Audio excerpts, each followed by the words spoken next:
बाळापूर तालुक्यातील वाडेगाव येथील सिद्धार्थ नगरमधील नागरिक गेल्या अनेक दिवसांपासून पहाटे 4 वाजल्यापासून अंधारातच जीवन जगत आहेत।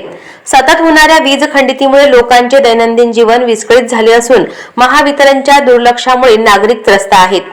नागरिकांनी मुख्य अभियंता तसेच सहाय्यक मुख्य अभियंत्यांना वारंवार फोनद्वारे संपर्क करण्याचा प्रयत्न केला असता त्यांच्या मोबाईल फोनवर स्विच ऑफ असल्याचे दिसून येत आहे।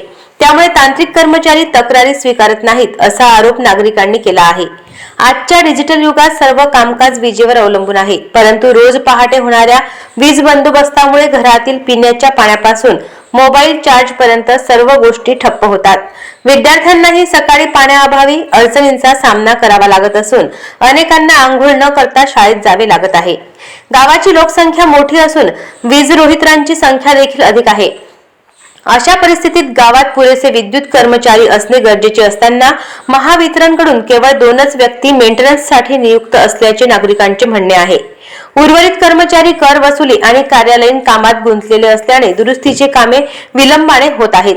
डिजिटल इंडिया, स्मार्ट इंडिया यासारख्या घोषणा होत असताना सिद्धार्थ नगर सारख्या दलित वस्तीत दररोज वीज खंडित होते आणि संबंधित अधिकारी याकडे जाणीवपूर्वक दुर्लक्ष करत आहेत की काय असा संतप्त प्रश्न ग्रामस्थांमध्ये उपस्थित होत आहे।